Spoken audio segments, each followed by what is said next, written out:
கனகத்திரளே போற்றி. அந்தரும் பெருங்கருணை நாயகி உடனாய் அருள்மிகு அவிநாசியப்பர் திருவடிகள், இன்று நான் சுந்தரமூர்த்தி நாயனார் சேவடிகள், திருச்சிற்றம்பலம்.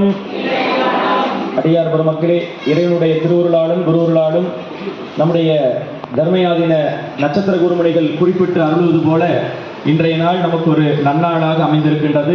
திருவிளையாடல் புராணத்திலே சொல்லப்படுகின்ற ஒரு கருத்து என்ன என்று சொன்னால், உத்தமர்களுக்கெல்லாம் உத்தமன் சிவபெருமான், உத்தமிக்கெல்லாம் உத்தமி பார்வதி, உத்தம விரதங்கள் எல்லாம் உத்தம விரதமாக இருக்கக்கூடியது இந்த கார்த்திகை சோமவாரம் என்று சொல்லி நம்முடைய திருவிளையாடல் புராணம் இந்த கார்த்திகை சோமவார விரதத்தை பற்றி விரிவாக சொல்லியிருக்கின்றது. அந்த வகையில் இந்த கார்த்திகை சோமவாரத்திலே கொங்கு 7 தலங்களையும் நாம் ஒரு சேர வழிபாடு செய்யக்கூடிய ஒரு பெரிய வாய்ப்பு நம்முடைய கொங்கு நாட்டு பகுதியிலே அமைந்திருக்கிறது. இங்கு நம்ம கொங்கு நாட்டில் அமைந்திருக்கக்கூடிய 7 பாடல் பட்ட திருத்தலங்களையும் முன்னொரு காலத்திலே சக்கரை மன்றாடியார் என்று சொல்லக்கூடியவர் குதிரையிலே சென்று 7 கோயிலையும் வழிபாடு செய்திருக்கிறார். அதனுடைய தொடர்ச்சியாகத்தான் நம்முடைய ஆலயங்களிலே இந்த நம்ம மரபு கொங்கு நாட்டில் 7 கோயில்களையும் ஒரு சேர வழிபாடு செய்தல் என்கின்ற ஒரு அற்புதமான ஒரு நன்முறை தொடங்கியது. அந்த வகையிலே கடந்த 2011ஆம் ஆண்டு நம்முடைய இப்பொழுது திருக்கைலாய பரம்பரை தர்மயாதனத்தினுடைய நட்சத்திர குருமணிகளாக இருக்கக்கூடிய குருமகா சன்னிதானம் அவர்கள் அப்பொழுது திருவையார் கட்டளை விசாரணையாக இருந்த அந்த காலகட்டத்திலே நம்முடைய கொங்கு 7 தலங்கள் யாத்திரையானது தொடங்கப்பட்டது. தொடர்ந்து சாமிகள் ஒரு 3-4 ஆண்டுகள் தொடர்ந்து நம்மை வழிநடத்தினார்கள். அந்த வகையிலே அந்த தொடர்பு மீண்டும் 2012ஆம் ஆண்டு அந்த ஒரு 12 வருஷத்துக்கு பிறகு ரெனியூவல் பண்றதுன்னு சொல்லுவாங்களா, அது மாதிரி புதுப்பிக்கப்படுதல் என்ற நிலையிலே இப்பொழுது நம்முடைய தர்மயாதனத்திலிருந்து நம்முடைய திருவையார் கட்டளை விசாரணையைச் சேர்ந்த நம்முடைய தம்புரான் சுவாமிகள் இங்கே கட்டளை சுவாமிகள் எழுந்தருள் இருக்கின்றார்கள். நாம் எல்லாம் செய்த ஒரு பெருந்தவ பயன் சன்னிதானம் அவர்களிடத்திலிருந்து அருள் ஞான உத்தரவு பெற்று அவர்களுடைய நல்லாசியோடு இந்த அற்புதமான வழிபாட்டை தொடங்கி வைத்து உடனிருந்து குருலிங்க சங்கம வழிபாடு என்று சொல்லக்கூடிய வகையிலே நம்முடைய சைவ சித்தாந்தத்தில் சிறப்பாக சொல்லக்கூடிய அற்புதமான ஒரு வழிபாடு குருலிங்க சங்கம வழிபாடு என்பது நம்முடைய திருக்கைலாய பரம்பரை திருவாவூர்துறை ஆதீனத்தினுடைய பண்டார சாத்திரங்களிலே ஒன்று சித்தாந்த சிகாமணி என்று சொல்லக்கூடிய நூல். அந்த நூல் அருமையாக சொல்லுகிறது, மூவுருவும் முத்தி கொடுக்கும், மூவுருவில் ஒன்று அறவே முத்தி இல்லையாங்கிறார். மூவுரு அப்படின்னா என்னன்னா உங்களுக்கு குருலிங்க சங்கமம்.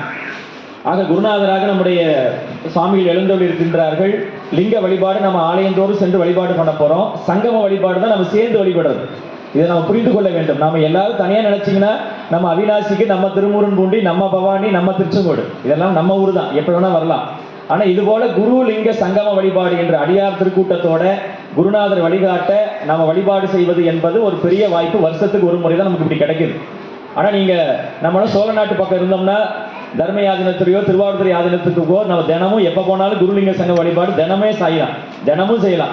ஆனா நம்ம பகுதியில் பாத்தீங்கன்னா இது மாதிரி வருடத்துக்கு ஒரு முறை தான் இந்த மாதிரியான வாய்ப்புகள்லாம் நமக்கு கடந்த ஒரு போன மாதத்துல நம்முடைய இதுல கொடிமாடு செங்குண்டூருக்கு நம்முடைய குருமணிகள் எழுந்துள்ளாங்க. குருலிங்க சங்க வழிபாடு சித்தாலந்தூர் கோயில் கும்பாபிஷேகத்துக்காக வந்தபோது திருச்செங்கோட்டில் கிடைச்சது அந்த ஒரு பெரிய வாய்ப்பு. அது மாதிரி அரிதாக கிடைக்கும் இந்த வாய்ப்பெல்லாம். அப்படிப்பட்ட ஒரு நல்ல வாய்ப்பு கிட்டி இருக்கிறது. அதை நம்ம மக்கள் அனைவரும் தயவு கூர்ந்து எதற்காக இங்க வந்திருக்கோம், நீங்க நம்ம ஆலயத்தை எப்ப வேணா வழிபாடு பண்ணிக்கலாம். கோயில் இதே சாமி எல்லா மூர்த்தி எல்லாம் இங்கதான் இருப்பாங்க. ஆனா இது போல குருலிங்க சங்கம வழிபாடு அடியார் திருக்கூட்டத்தோட குருநாதர் வழிகாட்ட நாம அந்த திருமேனியை காண்பது என்பது ஒரு பெரிய சிறப்பு. அதனால இந்த 3 இணைந்த ஒரு பெரிய வாய்ப்பு உங்களுக்கு எல்லாம் இந்த கார்த்திகை மாதத்தினுடைய நிறைவு நாள்ல. அது ஒரு அற்புதமா பாத்தீங்கன்னா இப்ப 6:30 மணிக்கு சிவராத்திரி வந்துருச்சு. 6:45 சிவராத்திரி நட்சத்திரம் திதி சதுர்த்தசி திதி வந்துருச்சு. ரொம்ப சிறப்பா சிவராத்திரி ஓடு கூடி இருக்கக்கூடிய திங்கட்கிழமை கார்த்திகை சோமவாரம் இதெல்லாம் கூட ரொம்ப சிறப்பா அமைஞ்சிருக்கு. பொதுவா திங்கட்கிழமையே சிறப்பு, சாமிக்கு உகந்தது. அது கார்த்திகை திங்கள், நிறைவு திங்கள், சிவராத்திரி, அதோடு நமக்கு குருலிங்க சங்கம் வழிபாடு இத்தனையும் கூட வந்திருக்கக்கூடிய ஒரு பொன்னான நாள். இந்த நாள் உங்களுக்கு நம்ம பிறவியில கிடைக்காத ஒரு பொன்னாள் உங்களுக்கு. எனவே அதை அன்பர்கள் தயவு கூர்ந்து அதை உள்வாங்கிக் கொண்டு இப்ப நம்ம இந்த தலங்களுடைய 3 தலங்களுடைய பதிவுகளையும் நம்ம இங்க ஊதுவாமூர்த்திகள் வழிகாட்ட நம்ம பாராயணம் செய்ய போறோம்.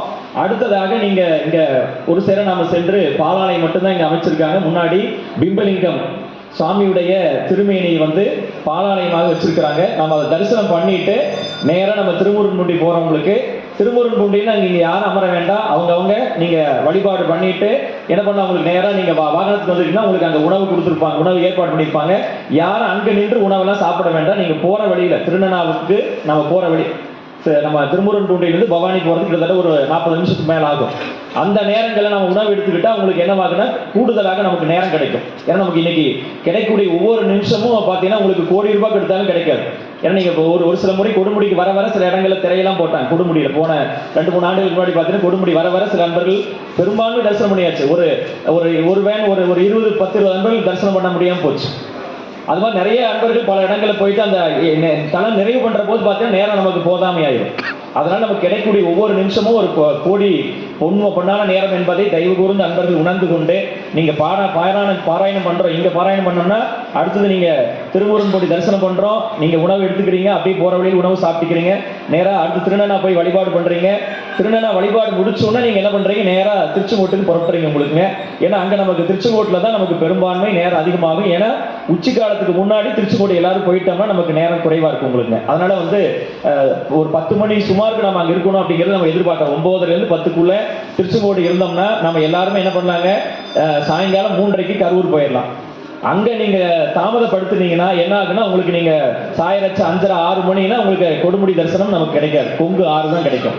அதனால கொங்கு 7 தலங்களையும் எல்லாரும் தரிசனம் பண்ணணும் அப்படின்னு நினைச்சீங்கன்னா தயவு கூர்ந்து நம்ம 10 மணிக்கு நம்ம எங்க இருக்கணும், உங்களுக்கு கொடிமாடச்சிக்குன்றூர்ல இருந்தோம்னா அங்க, ஏன்னா எல்லாரும் போறதுக்கு பாத்தீங்கன்னா கோயில் வண்டியில தான் ஏற முடியும்.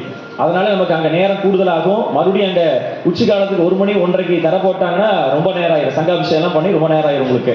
அதனால அன்பர்கள் எவ்வளவு விரைவாக நம்ம அதுக்காக தான் நமக்கு பாராயணம் பண்றதே ஒவ்வொரு தலங்களை பண்ணிட்டு இருந்தா இந்த தாட்டி என்ன பண்ணிருக்கோம்னா உங்களுக்கு 3 இடங்களை பிரிச்சாச்சு.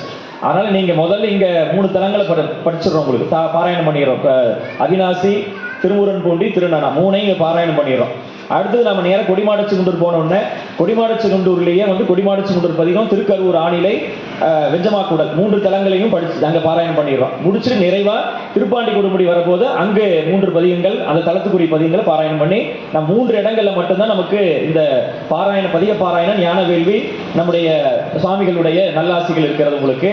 எனவே அந்த வகையில் இந்த பயண திட்டத்தை அன்பர்களுக்கு தெளிவாக சொல்லிட்டு மதிய உணவு நமக்கு கொடிமாடச்சிக்குன்றூர், இரவு திருப்பாண்டி கொடுமுடி தரிசனம் பண்ணி முடிச்ச உடனே எல்லாரும் மண்டபத்துக்கு வந்தீங்கன்னா அங்க இதே போல பதிக பாராயணம் நமக்கு சுவாமிகளுடைய நல்லாசியோடு அதோடு நமக்கு நிறைவு செய்து அதுக்கப்புறம் தான் அமுது படைக்கிறோம். யாரும் பள்ளியற பூஜைக்கு எல்லாம் போயிடாதீங்க. நம்ம சாமி தரிசனம் பண்ணோன்னா நேரம் மண்டபத்துக்கு வந்துடணும். ஏன்னா நீங்க வந்தா தான் நம்ம அடுத்த நிகழ்வுக்கு போக முடியும். அதனால பள்ளியற பூஜை நீங்க பொறுமையா எப்ப வேணா வந்துக்கலாம். அதில் நம்ம சாமிகள் சொல்லுவாங்க, சன்னிதானம் சொல்லுவாங்க, பள்ளியற பார்த்தீங்கன்னா இருந்து காலை பள்ளி அடிச்சு பார்த்துட்டு தான் போகணும் அப்படிம்பாங்க உங்களுக்குங்க.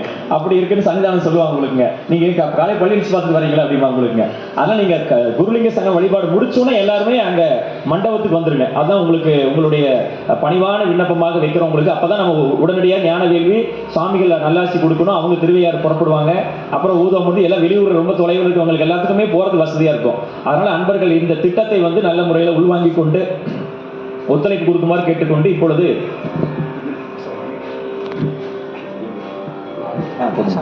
அதே போல இந்த 7 தலங்களுடைய திருநீற்று பிரசாதமும் கலந்து எல்லாத்துக்குமே உங்களுக்கு திருப்பாண்டி கொடுமுடியில் கொடுப்போம்.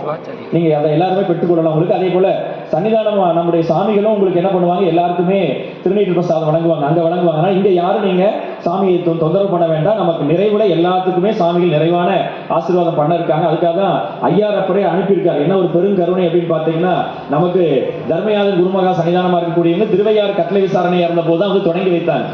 இப்ப அதுக்கப்புறம் அந்த இது பாத்தீங்கன்னா அந்த ஒரு தொய்வு ஏற்பட்டது.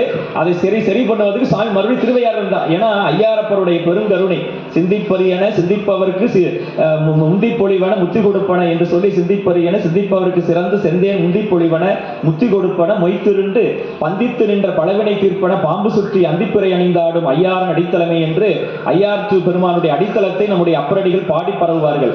அப்படிப்பட்ட ஐயாற்று பெருமானுடைய ஆலய திருப்பணிக்காகத்தான் நம்ம சாமிகளே அப்ப முன்னாடி வந்தாங்க. 2011 அவங்க நம்ம ஈரோடு கொங்கு மண்டலத்துக்கு வந்தது ஐயாற்று பெருமான் திருப்பணிக்காகத்தான் வந்தாங்க. அப்பதான் எல்லா பகுதிகளுக்கும் நம்ம சாமியை அழைத்து போனோம்.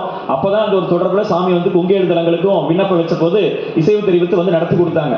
அப்ப பாருங்க அதன் பிறகு சாமிகள் இளைய சன்னிதானமாக சாமிகளாக சன்னிதானமாக ஆன பிறகு அவங்களால வர முடியாத ஒரு சூழல் இருந்த போது இப்ப மறுபடியும் அந்த தொய்வை சரி பண்ணுவதற்கு நம்ம படத்திலிருந்தே அனுப்புறோம்னு சொல்லிட்டு சாமி சரியா திருவையார் கட்டளை விசாரணையாக இருக்கு சாமிகளே வந்திருப்பதுதான், திருவையாறுல இருந்தே வந்திருப்பதுதான் நமக்கு எல்லாம் செய்த ஒரு பெருங்கருணை. ஐயாற்று பெருமான் எந்த அளவுக்கு நம்ம மேல கருணை செய்திருக்கிறார் அப்படிங்கறத நம்ம என்னைக்குமே மறக்க முடியாது உங்களுக்கு. அப்படிப்பட்ட ஐயாற்று பெருமானுடைய பெருங்கருணையினாலே நம்முடைய சாமியில் எழுந்தொழி இருக்கின்றார்கள். அவர்கள் இந்த வழிபாட்டினை பதிக பாராயணத்தை இப்பொழுது தொடங்கி வைப்பார்கள் என்பதை அன்போடு கேட்டுக்கொண்டு சாமிகள் அவரிடத்தில் ஒப்படைக்கின்றோம்.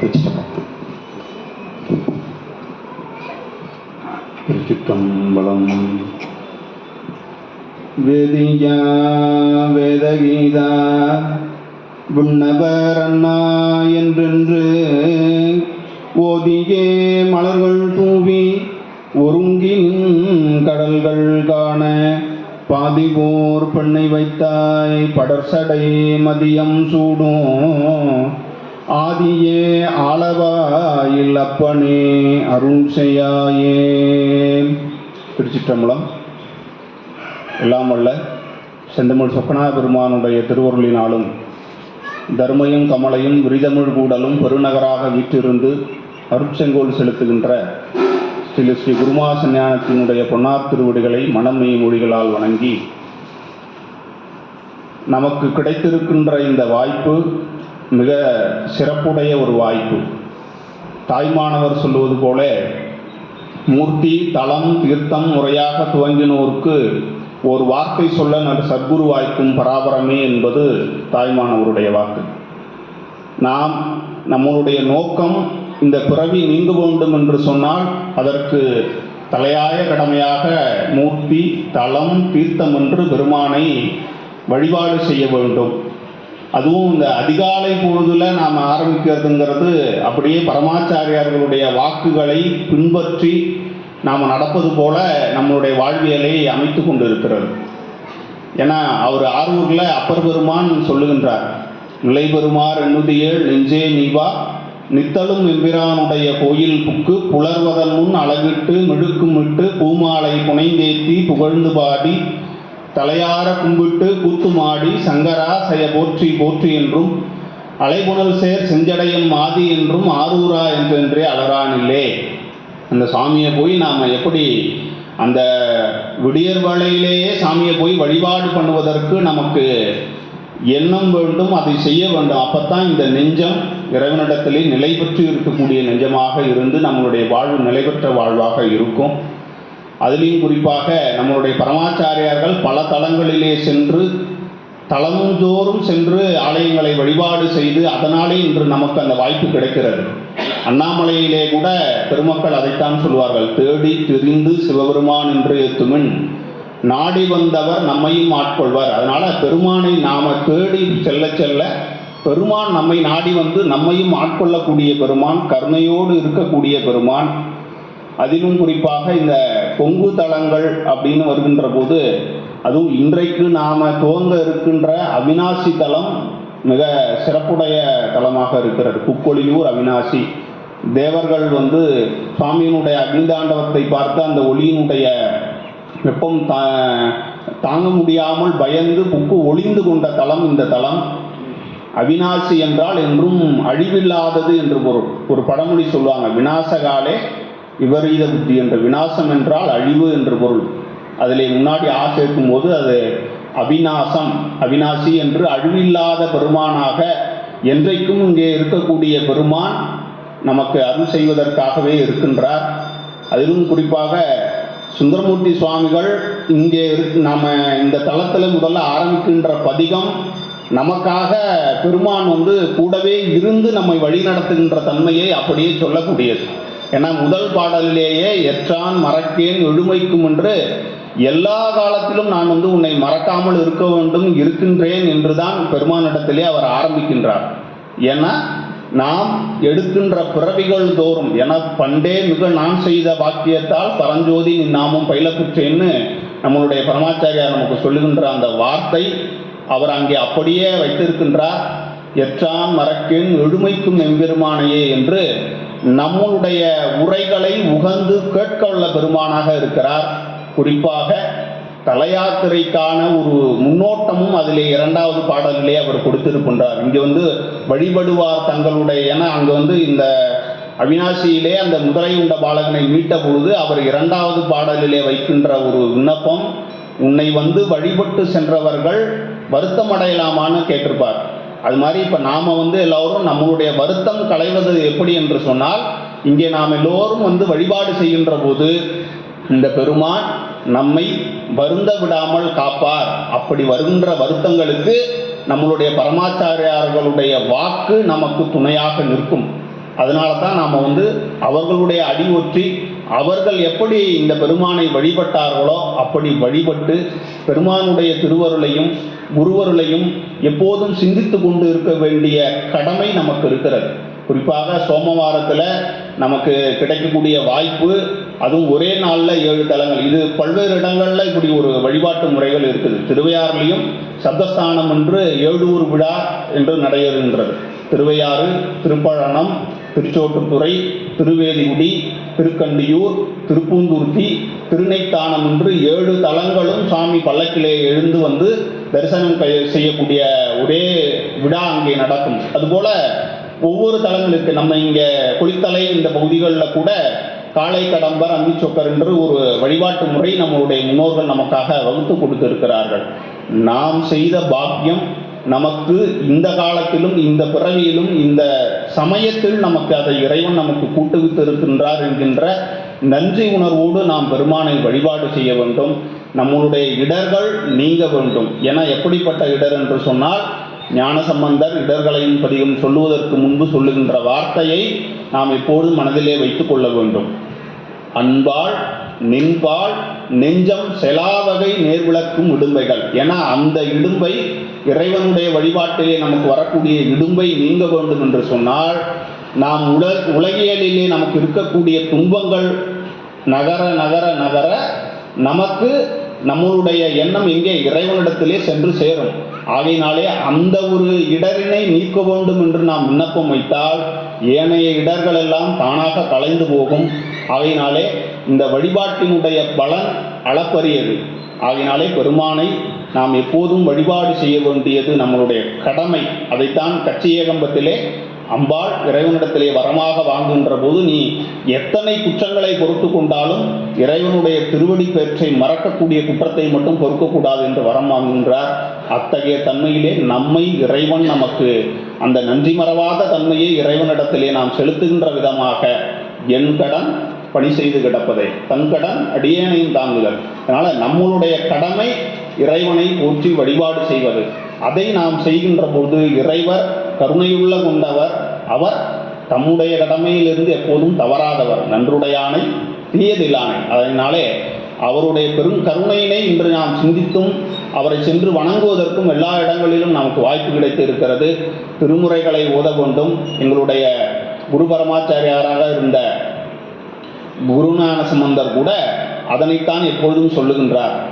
சிவபூசை செய்ய வேண்டும், ஆசையராய் பாசம் விடாய் ஆன சிவபூசை செய்யாய், நேசமுடன் அஞ்செழுத்தை நீ நினையாய் என்று நம்மளுடைய ஆசை பாசம் வர வேண்டும் என்று சொன்னால் நாம் செய்ய வேண்டியது சிவபூசை. நேசமுடன் அஞ்செழுத்தை நினைக்க வேண்டும். அதற்கு நமக்கு திருமுறைகள் இங்கே முதற்கண்ணாக இருந்து ஓத வேண்டும். அதைத்தான் இறுதியாக சொல்கின்றார்.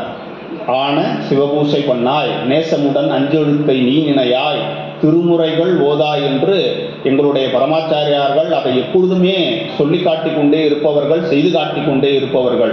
எப்பொழுதும் நித்திய பாராயணங்கள் செய்து கொண்டே இருக்கக்கூடியவர்கள் நம்மளுடைய தர்ம குருமணிகள். அதனாலே நாம் அனைவரும் இணைந்து இறைவனிடத்திலே சென்று வழிபாடு செய்ய வேண்டியது நம்மளுடைய கடமை. அவிநாசி தலம், இதற்கடுத்து திருமுருகன் பூண்டி. ஏன்னா அதுவும் ஒரு சிறப்புடைய தலம். முருகப்பெருமானுடைய வரலாற்றினை நீங்கள் தனியாக பார்க்கக்கூடாது. அவர் ஒரு சிவபூசகர். அவர் இறங்கி கைலாயத்திலிருந்து இறங்கி வந்த அத்துணை இடங்களிலும் சிவபூசை செய்திருக்கிறார். கேதாரம் கந்தபுராணத்தில் எடுத்தீங்கன்னா முதல்ல அவர் இறங்கி வழிபட்ட தலம் கேதாரம் என்று அங்கே கந்தபுராணம் குறிக்கின்றது. ஒவ்வொரு இடங்கள், பெருவேளூர், கீழ்வேளூர், இப்படி வேள் என்று புள்ளிருக்கு வேளூர், இப்படி வேள் என்று முடிகின்ற தலங்கள் எல்லாம் முருகப்பெருமான் பூசை செய்த தலங்கள். நம்மளுடைய சண்டேச நாயனார் திரு அவதாரம் செய்த தலமாக இருக்கக்கூடிய செங்கலூர் முருகப்பெருமான் வழிபட்டது. இங்கே எப்படி நீங்கள் திருமுருகன் பூண்டியிலே முருகப்பெருமான் இருந்து செய்கின்றாரோ அதே போலவே அங்கே அவருக்கென்று தனி சன்னதி உண்டு. அதனாலே நாம் சிவபூசையினுடைய பெருமையை அறிந்து கொள்ளும் விதமாக அங்கே நமக்காக பெருமக்கள் இங்கே செய்திருக்கிறார்கள். தீர்த்தம் எப்படி மூர்த்தி தலம் தீர்த்தம் என்று சொன்னோமோ, மூன்றாவது தலமாக இருக்கக்கூடியது பவானி. அது தீர்த்தத்துக்கு பெருமை. எல்லா தலங்களிலும் தீர்த்தத்திற்கு பெருமை உண்டு. அப்படிப்பட்ட அந்த தலங்கள் நமக்கு வழிகாட்டுகின்றன. நம்மளுடைய புண்ணியங்களை நாம் பெறுவதற்கு பெருமானுடைய திருவருள் கருணையினாலே இந்த தலத்திலே அடைகின்றோம். ஏன்னா நம்மளுடைய குருமணிகள் எப்பொழுதும் சொல்வார்கள், சிவாலயம் என்பது ஊரிலே இல்லாத இடத்திலே, பொதுவாக கோயில் இல்லாத ஊரில் குடியிருக்கக்கூடாதுன்னு சொல்லுவாங்க. சிவாலய முனிவர் என்பவர் எப்பொழுதுமே தான் சிவபூசை பெட்டகத்தோடு பயணம் செய்யக்கூடியவர். அப்படி அவர் போய் ஒரு இடத்திலே தங்கி பூசை செய்ய வேண்டும் என்று ஒரு ஊருக்கு செல்லுகின்றார். அந்த ஊரிலே ஒரு வீட்டு திண்ணையிலே அமர்ந்து பூசை செய்கின்ற போது அந்த வீட்டு அம்மையார் நீங்கள் எங்களுடைய வீட்டில் உணவு அருந்தி கொள்ள வேண்டும் என்று சொன்னபோது, நான் பூசையை முடித்துவிட்டு வருகிறேன் என்று சொல்லுகிறார். பூசை முடிந்த பின்பு ஆலயம் எங்கே இருக்கிறது, நான் சென்று தரிசனம் செய்துவிட்டு தான் உணவு உண்பேன் என்று சொன்னபோது, அவர்கள் இந்த ஊரிலே கோயில் இல்லை என்று சொன்னவுடன் தண்ணீர் கூட அருந்தாமல் அங்கிருந்து சென்று விட்டார் என்று சொல்லுவார்கள். இதை சொல்லித்தான் எங்களுடைய 26வது குருமணிகள் தான் அவதாரம் செய்த சிறுகாட்டூர் ஊரிலே சிவாலயம் இல்லை என்று சொல்லி, நம்மளுடைய இப்பொழுது ஞானபீடத்திலே எழுந்ததில் இருக்கக்கூடிய 27வது குருமணிகளிடத்திலே சொன்னபோது, சன்னியானத்தில் உத்தரவானாக ஆலயம் கட்டுவோம் அப்படின்னு சொன்னபோது 6 மாதங்களிலே கருங்கல் திருப்பணியாக புள்ளிருக்கு வள்ளூரிலே பெருமான் வைத்தியநாத பெருமான் என்ன திருநாமத்தோடு இருக்கிறாரோ அதே திருநாமத்தோடு அங்கே ஆலயத்தை எழுப்பி, அதற்கு பிறகுதான் அங்கே போய் தங்கி பெருமானை பூசித்து அங்கே கும்பாபிஷேகம் நடத்தினார்கள். அவையினாலே ஆலயம் இல்லாத ஊரிலே நாம் இருக்கக்கூடாது என்பது மரபு. ஆனால் ஆலயம் தோறும் சென்று வழிபாடு செய்ய வேண்டியது நம்மளுடைய கடமை. அதை நாம் உணர்ந்து செய்வதற்கு நமக்கு திருவருளும் குருவருளும் கூட்டியிருக்கிறது. பரமாச்சாரியர்களுடைய அடிவற்றி நாம் அந்த வழிபாட்டினை மேற்கொள்வோம். அவர்கள் எந்த வழியிலே வந்தார்களோ அந்த வழியிலேயே நாம் பெருமானை வழிபாடு செய்து போற்றி அவர்களுடைய திருமுறைகள் வாயிலாக செய்கின்ற போது, பெருமான் உரைப்பார் உரை உகந்து உள்கவல்லார் தங்கள் உச்சியாணி இந்த தளத்தில் தான் சொல்கிறாரு. அதனால் அந்த உரையினை, அவர்கள் கொடுத்த உரையினை நாம் பெருமானுடைய திருச்சுவிக்கு விண்ணப்பம் செய்கின்ற போது பெருமான் ஏற்று நல்வார் என்று சொல்லி எல்லோருக்கும் பெருமானுடைய செந்தமிழ் சொக்கநாத பெருமானுடைய திருவருளும் தர்மி குருமணிகளுடைய குருவருளும் எப்போதும் கிடைக்க வேண்டும் என்று பிரார்த்தித்து அமைந்து கொள்கின்றோம். திருச்சிற்றம்பலம். சுவாமிகள் நமக்கு பெரு வாழ்வு வகுத்திருக்கின்றார்கள். அவர்கள் வழி நின்று வழிபாடுகளை செய்து பேரருள் பெறுவோம். அந்த வகையில் முதலாவதாக அவிநாசி திருப்பதிகம். இந்த திருப்பதிகத்தினுடைய அவிநாசியினுடைய சிறப்புகளை எல்லாம் நம்முடைய சுவாமிகள் எடுத்துரைத்தார்கள். விநாசம் என்றால் கேடு, அவிநாசம் என்றால் கேடு இல்லாத தன்மை என்று சொல்லி நம்ம சுவாமிக்கு பெருங்கேடிலி எப்பர்னு பேர். இருக்கின்ற அவிநாசி எப்பருக்கு பெருங்கேடிலி எப்பர். கேடு என்பது பிறப்பு. எனவே வழிபாடு செய்யக்கூடியவர்களுக்கு பிறப்பை நீக்கக்கூடிய பெருமானாக நம்முடைய சுவாமி எழுந்தருளிருக்கின்றார். இந்த தளத்தில் அம்பாள் வலது பாகத்தில் இருக்காங்க. அம்மை இங்கே பூஜை செய்து பெருமானுடைய வலது பாகத்தை பெற்ற தலமாக இருப்பது இந்த அவிநாசி தலம். இத்தகைய சிறப்பு வாய்ந்த காசியில் வாசி அவிநாசி என்று சொல்லி காசியை விட காசிக்கு சமமான தலமாக இருக்கக்கூடியது இந்த அவிநாசி என்று சொல்வார்கள். இந்த மூர்த்தியினுடைய சுயம்பு மூர்த்தியினுடைய ஒரு பகுதி தான் காசியில் இருக்கக்கூடிய விஸ்வநாத பெருமானுடைய திருமேனி, சுயம்பு திருமேனி என்று சொல்வார்கள். அந்த இரண்டுக்கும் ஒரு தொடர்பு இருக்கு என்றெல்லாம் நமக்கு தலபுராணங்கள்லாம் சொல்லுகிறது. அத்தகைய சிறப்பு வாய்ந்த தலத்துக்கு நம்முடைய சுந்தரமூர்த்தி சுவாமிகள் சேரநாட்டில் செல்வதற்காக வருகின்ற பொழுது அங்கே முன்னொரு காலத்தில் 2 வருஷத்துக்கு முன்னாடி 5 வயது இருக்கக்கூடிய 2 பிராமண வீட்டு பிள்ளைகளும் குளிக்க சென்றவர்கள் அங்கே அதில் ஒருவனை முதலை உண்டு விடுகிறது. ஒருவன் தப்பித்தவன் அவன் வந்துடுறான். அவங்களுக்கு அவனுக்கு இப்போ 7 வயது இருக்கிற போது உபநயன சடங்கு என்று சொல்லக்கூடிய பிராமண வீட்டில் பூநூல் சடங்கு செய்வாங்க. அந்த பூநூல் சடங்கு நடக்கின்ற போது அந்த வீட்டில் மங்கள ஒலி ஒலிக்கிறது. அந்த மகனை இழந்த பெற்றோர் வீடு ஏற்றாப்பட்டிருக்காங்க. அவங்க என்ன பண்றாங்க, நம்ம வீட்டில் நம்ம பையனை இருந்திருந்தானே இது நடந்திருக்குமேன்னு சொல்லி அவங்க வருத்தப்படுகின்றாங்க. அந்த ஒளி நம்முடைய சுந்தரமூர்த்தி சுவாமியுடைய திருச்செவியில விடுகிறது. என்ன, ஒரு இல்லத்துல மங்கள ஒலி, ஒரு இல்லத்துல அழுகை குரல் கேட்கிறது. என்னன்னு கேட்கிற போது அவங்க நடந்த வரலாற்றை சொல்றாங்க. சொல்லி கொண்டிருக்கிற போது அந்த மகனை இழந்த பெற்றோர் சிறந்த சிவபக்தர்கள். அவங்க உடனே சுந்தரமூர்த்தி சுவாமியில வரவேற்க வழிபாடு பண்றாங்க. அப்பதான் அவங்க சொல்றாங்க, இவங்க தாங்க அந்த மகனை இழந்த பெற்றோர்னு சொன்ன உடனே சுவாமி பார்த்து கேட்கிறார், அந்த சோகம் மறையறதுக்குள்ள நீங்க வழிபாட்டுக்கு வந்துட்டீங்களேன்னு சொன்ன போது அவர் சொல்றாங்க, அது பழைய கதையும் சாமி. என்ன சொல்றாங்க, அது பழைய கதையும் சாமி, நீங்க இன்னைக்கு வந்திருப்பதான் எங்களுடைய தவம்னு சொன்னாங்களாம். அவங்கள பார்த்த உடனே சுந்தரமூர்த்தி சுவாமிகள் உருகி, உங்களுடைய வருத்தத்தை நீக்கி தான் நான் போய் அவிநாசி அப்புறம் தரிசனம் பண்ணுவேன், வாங்க அந்த மடு எங்க இருக்கு அப்படின்னு சொல்லிட்டு அந்த மடு போய் பார்க்கிறார். அங்க நீர் இல்லை, எந்த விதமான முதலை உள்ள அந்த குறிப்புகள் எதுவும் இல்லாம இருக்கு. சுந்தரமூர்த்தி சுவாமிகள் அங்கே பதிகம் பாடுகின்றார். பதிகம் பாடுகின்ற போது 4வது பாட்டுல சுவாமிகள் எடுத்துக்காட்டி உரைப்பார் உரை உகந்து உள்கவல்லாதங்கள் உச்சியா என்று சொல்லக்கூடிய பாட்டுல கரைக்கால் முதலை பிள்ளை தரச்சொல்லு காலனை என்று பாடுகின்ற போது அங்க முதலையானது நீர் அதுல முதலை அந்த பாலகனை உமிழ்கிறது. அதன் பிறகுதான் மீதி இருக்கக்கூடிய பாடல்களை வந்து இந்த தளத்துல நம்முடைய சுவாமிகள் பாடுகின்றார்கள். அந்த முதலை உண்ட பாலகன் மீண்டு வந்தவனுக்கு நம்முடைய சுவாமிகளை அந்த பையனுடைய பெயர் வந்து அவிநாசி லிங்கம் என்று தலபுராணம் சொல்லுகிறது. அந்த அவிநாசி லிங்கத்துக்கு நம்முடைய சுந்தரமூர்த்தி சுவாமிகளை பூணூல் கல்யாணம் நடத்தி வைத்தார் என்பது வரலாறு உங்களுக்கு. அதெல்லாம் நமக்கு பங்குனி மாதம் உத்தர விழா, பங்குனி உத்தர பெருவிழாவில் அந்த நிகழ்ச்சி எல்லாம் இன்றும் சிறப்பாக நடைபெறுகிறது. அப்படிப்பட்ட ஒரு அற்புதமான அந்த பதிகம், இந்த பதிகத்தை பாராயணம் பண்ணோம்னா உயிருக்கு வரக்கூடிய இடையூறுகள்லாம் நீங்கும். அதே போல சன்னிதானம் நம்முடைய சாமிகள் குறிப்பிட்டது போல வழிபாட்டுக்கு மேலும் மேலும் நமக்கு சிறப்பை கொடுக்கக்கூடியது. உன்னை வேண்டிக் கொள்வேன் நரகம் புகாமையே, உன்னை வேண்டிக் கொள்வேன் பிறவாமையே என்பதெல்லாம் கேட்கிறார் உங்களுக்கு. அப்படிப்பட்ட அற்புதமான பதிகத்தை நம்முடைய ஓதுவாமூர்த்திகள் இப்பொழுது பாடி அருளப் போகிறார்கள். திருச்சிற்றம்பலம்.